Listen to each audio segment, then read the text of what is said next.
안녕하세요. 좌파들의 민낯을 낱낱이 파헤치는 남자, 정치구단 우영우입니다. 오늘 시간은 문재인 정권의 아주 가장 큰 실책 중에 하나인 탈원전에 대해서 한번 얘기를 해보려고 해요. 탈원전. 또 우린 탈원전 영향을 받고 있죠.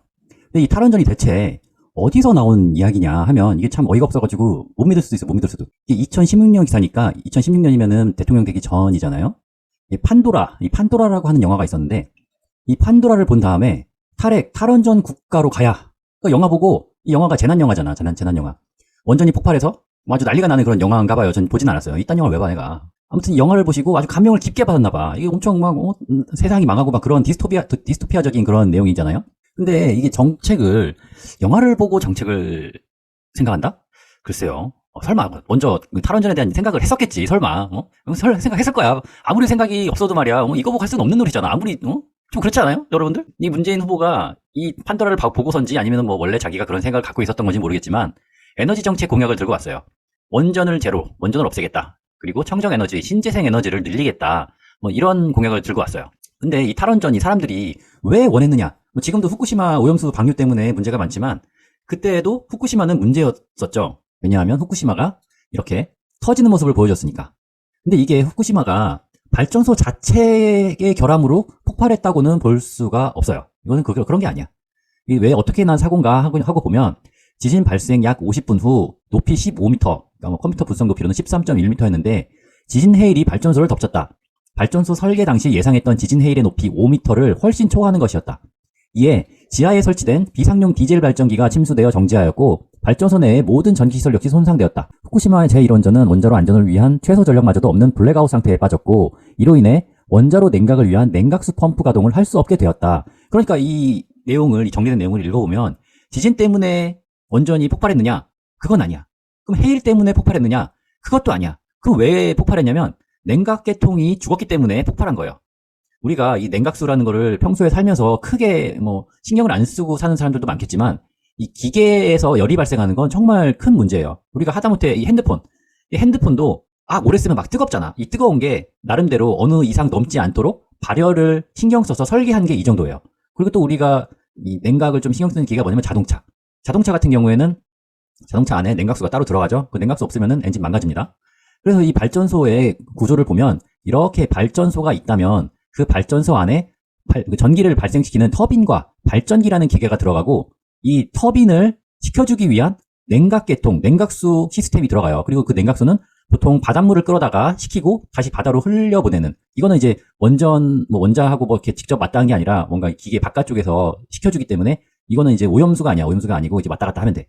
그렇다 보니까 우리가 흔히들 보는 우리의 원자력 발전소는 다 바닷가에 있죠. 왜냐면 바닷물 정도의 규모가 돼야 이 냉각수를 썼다가 뺐다가 해도 이 생태계에 영향을 거의 안 줘. 물론 여기 물 나가는 쪽은 바닷물이 좀 따뜻해져가지고 뭔가 새로운 종이 와서 산다거나 그런 일이 생기긴 하는데 우리가 강물에서 이런 짓을 했다가는 강이 엄청 뜨거워져가지고 안에 있는 물고기들이 다 죽을 거예요. 그러다 보니까 어쩔 수 없이 바닷가에서 원자력 발전소를 짓게 된다. 그리고 우리가 이 발전소를 짓게 되면 여기서 생산한 전기를 외부 전력망으로 주게 돼 있어요. 이거를 전력계통 그리드라고 불러요. 그리드. 한마디로 우리나라의 모든 발전소들은 다 연결돼 있다고 보면 돼. 예를 들어서 경상도에 있는 발전소가 만약에 문을 닫았다. 그럼 전기 없으면 경상도 사람들은 다 정전돼 갖고 살아야 되나? 그건 아니죠. 그렇기 때문에 전라도에 있는 발전소에서 만든 전기를 끌어다 쓸 수도 있고 아무튼 전국이 다 연결돼 있다는 거야. 그러니까 여기서 전기를 만들어서 주기도 하지만 외부에서 받기도 해요. 외부에서 받는단 말이야. 그러면은 이 자체에서 전기를 생산하지 못한다 하더라도 이 외부에서 전력을 받아서 이 냉각계통을 돌릴 수가 있어. 그리고 이것마저도 파괴된다. 이것마저 파괴되면 안 되잖아. 그럼 어떻게 해야 돼? 비상발전기, 이머전시 디젤 제너레이터를 가동한단 말이에요. 아까 전에 후쿠시마에서 말했던 비상용 디젤 발전기가 침수되어 정지하였다. 그러니까 후쿠시마 같은 경우에는 얘마저도 죽어버렸다는 거야. 그러니까 이 냉각계통을 돌릴 방법이 없어서 이 터빈이 과열되니까 이 과열되다 못해 안에서 폭발이 일어난 거죠. 근데 우리나라는 저도 기술적인 전문가는 아니니까 우리나라는 그 후쿠시마 구조하고 다르다고 해요. 그러니까 아직까지 우리나라는 한 번도 그런 사고가 난 적이 없잖아. 근데 우리가 이 위험한 원자력 발전을 대체 왜 써야 하는가? 왜 써야 하는가에 대한 의문을 가진 사람이 굉장히 많아요. 왜 써야 되냐면 일단 한마디로 말하면 졸라 싸. 여기 보이죠, 여기. 원자력 발전소의 단가가 1kW를 생산하는데 6.4원인 반면에 석탄은 110원, LNG 가스는 204원, 그리고 기름은 352원이 든다는 거야, 지금. 그러면 우리가 이거 봐봐. 여기서 여기 가는데 몇 배야? 지금 한 15배, 16배 정도 되고 석탄하고는 16배. 가스하고는 거의 30배. 기름하고는 거의 60배에 달하는 이 에너지 생산 비용이 들기 때문에, 연료비가 들기 때문에 우리가 원전을 포기할 수가 없는 거예요. 그래서 이게 가장 효율적으로 발전을 하는 방법이 무엇이냐라고 했을 때 우리가 하루 24시간이 있다고 치면 하루 종일 똑같은 양의 전기를 쓰진 않아요. 보통 우리가 밤에 자는 시간에 전기 쓰는 사람 거의 없잖아. 뭐 핸드폰 충전하는 정도야 뭐 쓰겠지만 뭐 눈 떠 있는 때처럼 뭐 TV 뭐 65인치, 72인치 이런 대형 TV를 본다던가 뭐 컴퓨터 게임을 한다던가 그런 건 안 하니까 밤에는 상대적으로 이 전력 소요량이 줄잖아. 그럼에도 불구하고 계속 쓰는 전기가 있어. 뭐 기본적으로 냉장고나 이런 걸 쓰는 것도 생각할 수 있겠지만 가장 기본적으로는 공장에서 쓰는 전기들이에요. 우리 24시간 돌리는 공장들 많잖아요. 뭐 예를 들어서 포스코 같은 데에서도 쓰는 뭐 용광로 데피는 데도 전기를 쓰고 그리고 반도체 공장도 전기를 엄청 쓰죠. 24시간 돌려야 되니까. 그래서 이 공장들은 밤이나 낮이나 계속 전기를 쓴단 말이야. 그럼 계속 전기를 쓰니까 안정적인 수요가 있으니 안정적인 공급을 해주면 되는 거잖아.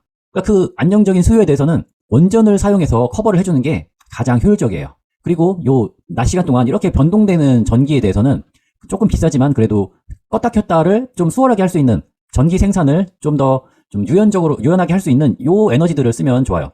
그리고 LNG가 그런 측면에서는 요 로드를 조정하는 데는 가장 좋다고 알려져 있어요.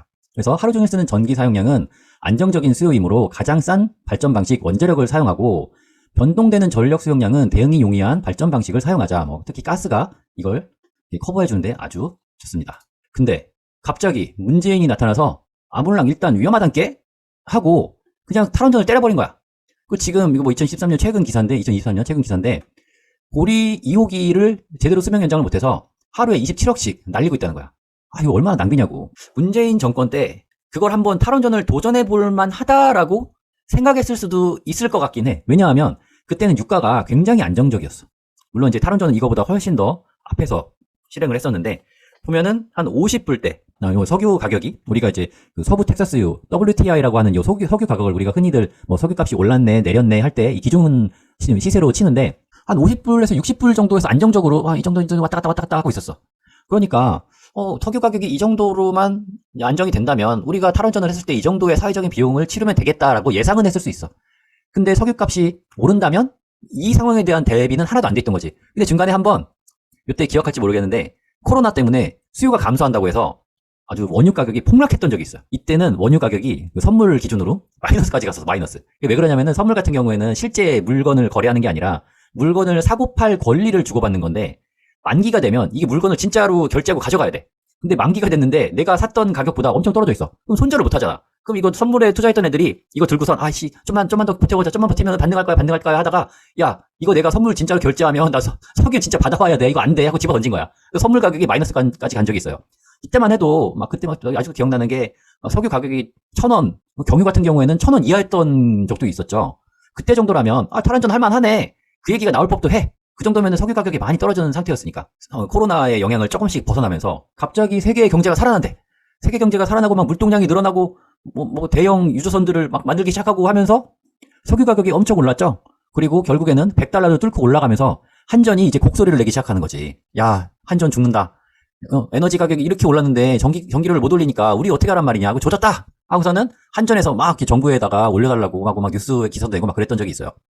그래서 원래대로 하면 분기마다 전기요금을 인상했어야 돼. 그 문재인 정부 때도. 이게 에너지 가격 연동제라고 해서 국제 뭐 가스 가격, 석탄, 석유 가격이 오르면 당연히 한전에서 생산하는 전기의 원가가 오르기 때문에 거기에 연동해서 올려야 돼. 올려야 되는데 문재인 정부에서는 친서민이다라고 해서 이런 물가가 오르는 일을 절대 용인하지 않았죠. 뒤에 어찌됐건 일단 내 임기 중에는 올리지 마. 이렇게 막아버린 거야. 그래서 한전이 엄청나게 손실을 봤는데 결국에는 이 한전의 영업적자를 해결하기 위한 방법은 전기요금 현실화밖에 없어. 이거는 다들 인정해야 돼. 왜냐하면 전기를 만드는데 예를 들어서 100원이 든다고 쳐. 100원이 들면은 거기에 또 이제 뭐 인건비라던가 뭐 또 법인세도 내야 되고 이것저것 비용들이 많이 가서 그래도 한 110원에 팔아야 될 거 아니야. 110원에는. 근데 100원에 만들어서 100원에도 못 팔아 지금은. 아이고 뭐 기름 가격 계속 오르는데 우리 전기료 생각보다 그렇게 많이는 안 올랐잖아요. 물론 오르긴 올랐어. 오르긴 오른 건 맞아. 올랐는데 석유 가격이 2배가 되는 정도의 전기 가격 2배가 되진 않았잖아. 2배는 안 됐어. 내 생각에 내 체감적으로는 한 문재인 정부 때랑 비교해서 한 30% 정도 오른 것 같아. 30%. 아직도 뭐 한 달 여름철에 한 달 내내 에어컨 틀고 있어봐야 뭐 7, 8만 원밖에 안 나오더만. 그 정도면은 진짜 다른 나라랑 비교해서 전기료 진짜 싼 거예요. 진짜. 이거 엄청 싼 거야. 너무 싸. 너무 싸서 겨울철에 추울 때 이제 집안에 난방 안 되시는 분들 막 전기 장판 틀잖아. 그거 외국에서 전기 장판 어떻게 틀어 비싸가지고 전기요금 비싸다고 못해요 그거. 우리나라에서만 할 수 있는 어떻게 보면은 복지야 복지 그것도. 그거 진짜 정부한테 아니 한전한테 고마워야 돼 이거는. 너무 고마우면 안 되지. 오릴 거니까. 그리고 또 이 전기요금 올린다고 하면 사람들이 막 들고 일어나잖아. 근데 한전 사장이 이런 얘기를 했어요. 콩값 뛰는데 두부값을 못 올린 꼴이다. 탈원전 탓에 한전 채산성이 방전돼 버렸다. 그러니까 아까 얘기한 거랑 마찬가지야. 에너지 가격이 계속 오르는데 그걸 에너지를 이용해서 만드는 전기 가격은 못 올린다. 콩값은 뛰는데 두부값은 못 올린다. 이런 꼴이에요. 그리고 또 이 탈원전 때문에 전기요금이 올랐다고 하면은 또 이 개돼지들은 들고 일어나면서 이런 얘기하지. 야, 산업용 전기를 올려야 될 거 아니야? 산업용 전기는 그렇게 싸게 받아먹으면서 가정용 전기만 올리는 게 말이 되냐? 맞아. 일단은 산업용 전기가 싼 거는 맞고 조금 올려야 되는 것도 맞아. 근데 문제는 우리나라의 산업 구조가 전기를 많이 먹는 산업이 잘 나가고 있어요. 예를 들면 포스코. 뭐 계속 철강 얘기를 하는데 한국산 철강이 그래도 세계적으로 경쟁력이 있지. 이게 있지, 당연히. 근데 옛날처럼 막 석탄 떼가지고 거기서 뭐 철을 녹여가지고 막 이렇게 생각하는 사람들이 많은데 요즘에는 전기 인곳을 써요. 전기. 그 철강석을 녹이는 거를 인곳이라고 부르는데 이게 전기로 이렇게 지져가지고 전기 저항으로 해서 열을 발생시킨 다음에 철강석을 녹이는 거거든. 야, 철강석을 녹일 정도면 얼마나 뜨겁겠어. 그리고 그렇게 뜨겁게 하려면 전기를 얼마나 먹겠어. 그러니까 포스코가 우리나라의 대표 산업으로 자리 잡을 수 있는 이유가 전기료가 싸기 때문이야. 그리고 또 뭐야? 뭐 구글 데이터 센터 이런 데도 데이터 센터가 전기 엄청 먹거든. 그런 애들이 왜 굳이 우리나라까지 오겠냐고. 전기료가 싸니까 오지. 그리고 반도체. 우리나라 지금 반도체 한번 휘청이면 봤죠. 삼성전자, 하이닉스가 한번 적자 나니까 경제가 흔들려. 경제가. 그쪽에서 뭐 PSPI 뭐 성과급 안 뿌리면 돈이 제대로 안 돈단 말이야. 그쪽 산업에서 전기를 많이 쓰기 때문에 국가 차원에서 산업용을 무턱대고 올릴 수가 없어. 산업용 올리면은 올릴 때야 뭐 한전 적자가 좀 해소되니까 좋겠지. 근데 그만큼 국가 경쟁력이 떨어진다. 그리고 산업용 전기는 올린다 하더라도 가정용보다 비쌀 수가 없어. 왜냐하면은 산업용 전기는 약간 어떻게 보면 도매야, 도매. 이게 그 산업용으로 들어가는 공장에다가 넣어주는 전기는 가정용 220V가 들어가는 게 아니에요. 220V 들어가면은 기계를 못 돌려. 그 사용 전압이 달라가지고. 이게 전압이 클수록 많은 에너지를 갖고 있다고 보면 되거든. 그리고 한 번에 많이 이동을 시키다 보니까 이 송전하는 비용이 줄어. 그리고 공장 같은 경우에는 그렇게 높은 전압의 전기를 받아들이기 위해서 자체적으로 설비를 또 만들어요. 가정용은 그냥 가만히 있으면 알아서 220V로 주잖아. 근데 산업용은 공장으로 넣어줄 때 그냥 때려 박는 거야. 센 전압으로 때려 박으면은 공장에서 지네들이 설비 투자해가지고 자기들이 원하는 대로 이렇게 감압해갖고 쓰는 거야. 그러니까 산업용은 어쩔 수 없이 그 태생적으로 가정용보다 쌀 수밖에 없다. 하지만 산업용이든 가정용이든 둘 다 올려야 되는 건 맞다. 둘 다 올려야 한전 적자가 해소된다. 그리고 문재인 정부 때 이걸 왜 못 올렸냐 하면 물가가 계속 오르고 있었어. 2021년부터 막 한전에서 죽는 소리 계속 했는데 물가가 막 오르는 게, 인플레이션이 막 오르는 게 눈에 보였잖아. 그러다 보니까 이 문재인 정권에서도 일단 막고 본 거야. 야, 아직 올리지 마. 한 분기만 더 계속 버틴 거지. 그러다 결국에는 야, 이제 내 임기 끝났다. 난 모르겠다 하고 이제 나 때는 안 터졌지롱 하고 이제 도망간 거지. 이제 와가지고 뭐 책임을 물을 수 없잖아. 그때 가서 뭐 안 올린 거. 근데 지금 이제 감사원에서 뭘 또 조사를 하고 있으니까 어떻게 결과가 날지 한번 지켜봐야 되겠죠. 그리고 이 탈원전 할 때 항상 얘기했던 게 독일 얘기해서 독일. 야, 독일 저 선진국이 환경을 위해서 원전을 포기하지 않느냐 이런 얘기를 많이 하는데 독일이 탈원전을 하면서 전력을 이렇게 신재생으로 바꿀 수 있었던 큰 이유는 유럽 전력망에 독일이 연결되어 있기 때문이에요. 앞에서 내가 얘기했던 거. 이 전력 개통 그리드. 우리나라는 외부하고 연결되어 있는 그 전력 그리드가 없어. 그러니까 우리나라는 우리나라 자체에서 우리나라 발전소끼리만 연결되어 있는 거야. 근데 독일 같은 경우에는 만약에 신재생 에너지를 돌리다가 뭔가 전기가 모자라. 그러면은 옆에 프랑스에서 빌려오면 돼. 빌려오는 게 아니라 사오면 돼. 프랑스 쪽 전기를 사오면 되는 거야. 그러면은 블랙아웃이 안 된단 말이야. 옆에서 많이, 프랑스는 원전 많이 쓰니까. 근데 이것도 웃긴 게, 아니, 독일에서 탈원전 한다고 원전을 없앴는데 전기가 모자라서 프랑스에서 만든 원전에서 만든 전기를 사오면 그게 탈원전인가? 탈원전이라고 해야 되나? 우리나라에 없으니까 탈원전인가? 그것도 아니잖아. 그러니까 좀 상황을 보고 해야 되는 거지. 근데 만약에 이거를 우리나라에서 진짜로 탈원전을 해서 원자력 발전소를 없앤다. 근데 갑자기 막 비가 오고 햇빛이 없어서 태양광 발전도 안 된다. 그러면은 전기가 없으면 어떡하지? 어떡할 거야? 그냥 정전된 거야. 대규모 정전 사태, 블랙아웃 돼버리는 거야. 이거 블랙아웃 되면 진짜 난리 나는 게, 이거 기억하는 사람 있을지 모르겠는데 삼성전자 정전.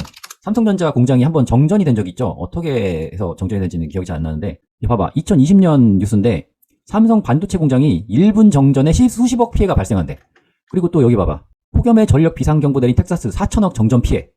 그 텍사스 오스틴에 삼성전자 공장이 있는데 이 정전이 생기면 이 반도체 공장이 멈추면서 엄청난 손실이 발생한단 말이야. 이게 공장에서 만들고 있던 반도체들 웨이퍼를 잘라서 거기다가 뭐 회로를 새겨가지고 뭐 반도체를 뭐 만들자. 내가 반도체 전문가는 아니니까 정확히 어떻게 만드는지 모르겠지만, 근데 이게 정전이 된다. 그러면은 그 라인에 돌아가고 있던 애들 다 버려야 돼. 어떻게 했어? 다 버려야지. 다 불량 날 건데. 그러니까 이게 정전이 우리 산업, 우리 뭐 물론 일상생활에서도 뭐 냉장고가 장기간 안 되면 아주 큰일이 나겠지만 이 산업 측면에서는 정전 나면 아주 난리 나는 거야, 난리. 그럼에도 불구하고 이 문재인 정부는 9차 전력 수급 계획에서 2034년까지 신재생 에너지 40%, LNG 30%, 그리고 석탄 발전은 아예 없애고 원전도 17기로 축소하기로 했던 거지. 근데 생각을 해보자고.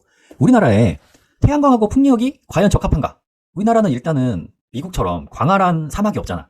미국은 서부랑 동부 쪽에 사람들이 좀 몰려 살고, 중부 지역에는 뭐 옥수수를 키운다든가 아니면은 저렇게 뭐 라스베가스 근처에 뭐 황량한 사막이 펼쳐져서 거기다가 태양광을 대규모로 깔아버린다든가 이런 걸 할 수가 없잖아. 그리고 뭐 영국이나 이런 데처럼 그런 뭐 베링 해협 이런 데처럼 바람이 많이 불지도 않아. 뭐 제주도 쪽에 바람이 좀 분다곤 하지만 북유럽 쪽 거기에 비할 때가 아니니까. 이런 우리나라의 환경 속에서 신재생에 기대서 전력을 생산하다가 차질이 생기면 어떻게 될까? 지금 전기 아까 전에 앞에 말한 것처럼 정전 나는 거야, 정전. 우리나라 경제는 계속 발전하고 뭔가 사람들이 사용하는 전자기기도 많아지고 하는데, 그리고 점점 여름날이 더워지고 겨울엔 추워지니까 냉난방 수요도 늘어나는데, 신재생 에너지가 제대로 돌아가지 않는다면 우리는 전기를 마음대로 쓸 수 없는 그런 나라에서 살 수도 있다. 그래서 이번에 이제 11차 전력 수급 기본 계획을 수립하는데 이제 신규 원전을 도입하려고 이제 정부에서 검토를 하고 있죠. 이거는 좀 아주 긍정적인 방향으로 가는 거야. 그동안 탈원전 때문에 좀 꼬였던 우리나라의 에너지 스텝이 이제 좀 풀린다, 이렇게 보면 되겠습니다. 근데 대체 왜 태양광을 이렇게 하려고 했을까? 난 이게 내 개인적인 생각이지만, 첫 번째, 이 태양광 패널이 중국산이 많아. 우리 문 각하께서 중국 아주 좋아하잖아, 중국을. 중국에서 태양광 패널을 많이 만드니까 그걸 좀 수입해다가 파는 그런 좌파의 무리가 있지 않았을까, 뭐 그런 생각이 들고, 그리고 이게 사람들이 잘 모르는 부분인데, 태양광을 깔기 위해서 산을 깎잖아? 그럼 산을 깎으면 보통은 그 산이 임야야, 임야. 그러니까 가치가 별로 없는 땅에다가 설비를 투자해서 그 설비에서 생산되는 전기를 한전에 팔아먹는 그런 식인데, 이 땅을 비싸게 사면 그 수지 타산이 안 맞는 거지. 땅도 사는데 돈이 들지, 이 설비 하는데도 돈이 들지, 거기서 나오는 전기료가 뭐 이 면적에 따라서 정해져 있는데 비싼 땅에는 할 수 없단 말이야. 그러다 보니까 이 쓸모없는 임야를 갖다가 깎아버린 다음에 이렇게 태양광 패널로 덮어버리는 경우가 많은데, 이게 20년인가 아무튼 이 설비를 돌리고 나면 이 설비도 이제 노후돼서 철거를 해야 되니까, 그러면 이게 땅이 임야가 아니라 잡종지가 돼, 잡종지. 여러분들 잡종지 하면 뭔가 좀 안 좋은 것 같죠? 잡종하면 뭐 잡종개, 뭐 좀 잡종견, 뭐 이런 잡종 같은 놈 막 이래가지고 뭔가 약간 부정적인 단어잖아, 우리나라에서. 근데 땅에서는 잡종이 좋은 거야. 임야보다 훨씬 좋은 거야. 임야 같은 경우에는 개발 행위가 굉장히 어려워요. 임야가 개발이 되려면 이거를 깎아가지고 뭐 하수도 상하수도 다 상하수도 하기 전에 이제 허가를 받아야지. 이거 건축 허가를 받아야 돼, 건축 허가. 근데 우리나라에서는 건축 허가 받으려면 대지가 돼야 돼, 대지. 근데 임야가 대지가 된다? 이거 굉장히 어려운 일이거든.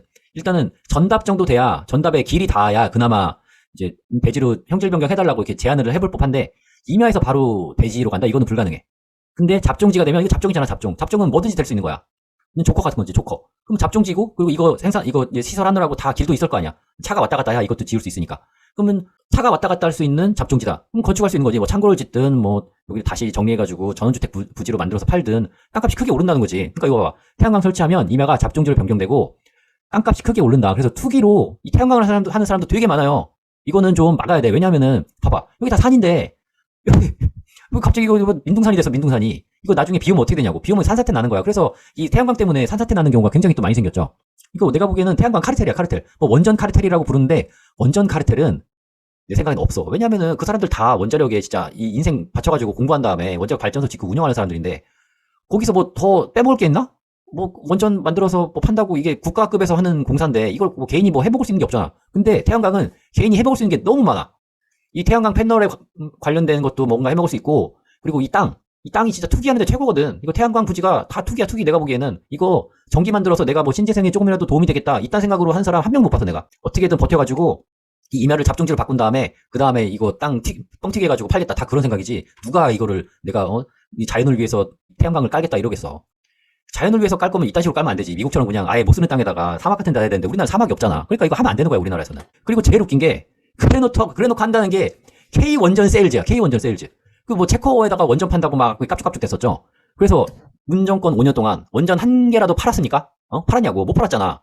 아니, 생각을 해보라고, 생각을. 우리나라에서 위험하다고 안 쓰는 원전을 다른 나라에다가 팔아먹는다는 게 이게 상식적으로 맞지도 않거니와, 이런 생각을 할 수 있다는 거는 진짜 존나 무서운 거 아니야? 야, 이거 내가 쓰기엔 좀 위험해서 안 쓰는 건데 너는 괜찮을 것 같으니까 넌 써봐. 야, 솔직히 만약에 친구가, 야, 이 차 내가 안 타는 차인데 이거 저기 브레이크 패드도 나갔고 미션도 나갔고 그렇지만 너는 타도 괜찮을 것 같아, 이렇게 하고 주면 어떡하겠어? 그럼 이 새끼가 나 뒤지라고 주는 건가? 이렇게 생각할 거 아니야. 그럼 외국도 마찬가지야. 외국 정상들도, 야, 한국에서는 원전이 위험하다라는 그런 의견 때문에 탈원전이라는 걸 한다는데 너네 원전을 우리한테 판다고? 그러면은 이거를 사주는 놈은 호구잖아, 호구. 그런 호구는 내 생각엔 없다. 그래도 외국 정상들이라면 다들 교육 받을 만큼 받은 사람들인데, 그리고 소식통에 대해서 다 알고 있는 사람들인데 이걸 받아주겠냐고. 절대 안 받지. 근데 문재인 대통령은 체코에 가서 원전을 팔겠다고 방문을 했어. 제일 큰 문제는 이거였지. 체코에 갔는데 체코 대통령은 A4 편지 한 장 남기고 이스라엘로 가버렸다. 그러니까 원전 세일즈 한다고 체코를 갔는데 체코 대통령이 없어. 체코 대통령이 안 만나줬어. 그래갖고 뭐 했냐면은 우리 이제 체코 프라하성 가보신 분들 있을 텐데 이 프라하성에 가서 이제 성 비투스 성당이라는 데 가가지고 이렇게 기도를 하고 오셨어요. 이 두 분이 독실한 기독교래 천주교 신자로 알려져 있죠. 그 논란이 일자 외교부는 대통령 순방에 동행한 언론인들에게 배포한 프레스 가이드라인을 통해 문 대통령 내외는 체코 대통령의 초청에 따라 체코 대통령 집무실과 관저가 있는 프라하성을 공식 일정의 하나로 방문한 것, 공식 일정 중 일어난 일에 대해 사실에 근거하지 않은 주장이나 억측에 대해 논평치 않고자 한다. 프라하성 방문이 체코 대통령 초청에 의해 이뤄진 공식 일정이었다는 점을 강조한 것이다. 근데 이게 물론 이제 체코 대통령한테 야 공식으로 왔다고 좀 해줘라고 부탁은 할 수 있지. 근데 이게 진짜 공식적으로 체코 대통령이 와달라고 얘기를 한 거였다면 이렇게 이스라엘로 가버렸을까? 문재인 대통령이 온다고 하면 자기랑 약속된 일정을 당연히 지켰겠지. 그리고 대통령 일정이라는 게 어제 갑자기 야 나 이스라엘에 가야 될 것 같은데 자 문 대통령 오시면은 나 일 있어서 간다고 해라 하고 갑자기 바꿀 수 있는 건가? 이스라엘 쪽도 뭔가 일이 있는 거고 체코 대통령도 그 경호를 위해서 다 그 일정을 미리미리 짜놓는 사람들인데 과연 체코 대통령이 진짜 이걸 불렀을까? 나는 그렇게 생각하지 않는다. 그렇게 생각할 수도 없다, 상황이. 이걸 믿는 건 진짜 뇌가 이미 굳어버린 좌파들밖에 없지 않을까. 이거를 믿으라고 하는 말이야, 진짜. 나 진짜 어이가 없어가지고, 와, 나, 이거 국민들을 완전 병신으로 보는 거 아니야, 이거 완전히. 이거 진짜 너무 인간이야. 그럼 대체 체코에 왜 갔냐? 제가 이제 이 체코 야경을 좀 아주 인상적으로 봐서 2번이나 가봤는데, 프라하성이라는 데가 여기 있어요, 여기. 그리고 우리가 보통 체코 여행을 가면 구시가지라고 해서 이 볼바타강의 동편에 구시가지에서 관광을 하고 그 구시가지에 있는 이 까를교라고 하는 곳에서 이렇게 이 방향으로 바라보면 여기 보이는 요 성이 성 비투스 성당이에요. 이 까를교는 이 위에 올라가면 막 그 거리에 악기 다루는 사람들도 있고 막 마리오네트 인형으로 공연하는 사람들도 있고 아주 관광지야, 관광지. 관광객이 아주 꽉 들어찬 자리야. 여기서 이쪽 방향으로 바라보면 프라하성과 성 비투스 성당이 보이는데 이 성 비투스 성당도 아주 유명한 성당이에요. 여기는 뭐 사진에도 아까 문 대통령 사진 이쪽에도 일부분 나왔지만 뭐 이건 이제 전체 성당의 일부 모습인데 정말 규모가 크고 정말 멋지고 정말 아름다운 성당이야. 그래서 이 까르기를 통해서 건너간 다음에 이렇게 슬슬 걸어가서 여기까지 보고 오는 코스가 이 체코 프라하 관광의 중심이라고 볼 수 있죠. 그러니까 결국에는 체코 대통령이 없는 체코에 가서 가장 인기가 많은 이 프라하성과 성 비투스 성당을 국빈 자격으로 관광을 하고 온 거야, 관광을. 주인 없는 빈집에 쳐들어가서 체코 최고의 관광 코스를 돌고 오신 철두철미함. 이 성 비투스 성당이 저는 이제 아침에도 한번 가보고 이제 저녁에도 한번 가봤는데 아침에 가면 그 안에 들어가려고 막 줄 서 있어. 워낙에 예쁘고 멋진 성당이어서 아침부터 와가지고 막 관광객들 꽉 들어차거든. 그 사람 조금이나마 없는 시간에 가려고 좀 일찍 가는 거지. 근데 야, 두 분만 이렇게 한적하게 기도도 하고 이거는 진짜 일반 사람들은 절대로 누릴 수 없는 그런 관광이에요. 그래서 이 결론이 뭐냐? 영화로 원전을 배웠어요. 화석연료 발전소 같은 경우에는 평균 건설 기간이 3년 정도 걸리고 원전은 10년이 걸려. 그리고 이런 발전소들 같은 경우에는 그 님비 현상, 그러니까 자기가 사는 지역에 이런 그 위해 시설이 들어오는 거를 다들 싫어하잖아. 그래서 막 시위하잖아. 하다못해 해군기지도 들어오는데 그 말도 아니야. 구럼비바이가 죽는다고 해군기지도 못 오게 하잖아. 그런 것처럼 원전이나 화석연료 발전소, 특히나 이 석탄 발전소 같은 경우에는 막 분진 날린다 이래가지고 그 위치 잡기가 굉장히 어려워. 위치를 잡고 뭐 땅도 수용하고 해야 되니까 그게 정말 어렵단 말이야. 그래서 한번 계획이 틀어져가지고 잘못 짜면 대응하는데 굉장히 오래 걸려. 왜냐면 이거 봐봐. 한번 삐끗하면 3년, 삐끗하면 10년이야. 이거 전력 수요량은 점점 늘어나는데 이거 계획이 늦어진다? 그러면 진짜 좆되는 거야, 좆되는 거. 우리 진짜 후진국에서나 보는 정전 사태를 한국에서 보는 거야, 한국에서. 나 상상도 못하겠어. 우리나라에서 정전이 생긴다는 게. 그거 막 인도나 막 그 동남아시아 갔을 때 가끔 정전 나는데 뭐 우리나라가 그 정도 수준까지 떨어지지는 말아야 될 거 아니야. 그러니까 뭐냐.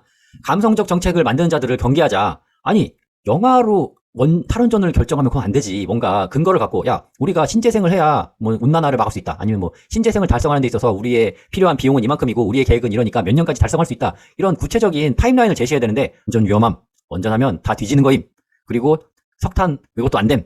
무조건 이렇게 안 된다고 그냥 감성적으로 안 된다고만 하면은 그거 정말 대안 없는 비판이잖아. 그건 대안 없는 비판이고 뭐 나라가 어떻게 되든 자기의 생각, 자기의 기분에 따라서 정책을 정하는 거니까 그렇게 하면 안 되죠. 자, 오늘은 그 문재인 정권의 탈원전에 대해서 얘기를 해봤는데 뭐 앞으로도 문재인 정권에서 뭘 잘못했는지 하나하나 아주 그냥 속속들이 한번 들여다볼 테니까 다음 시간도 기대해 주시고요. 오늘은 여기까지 하겠습니다. 감사합니다.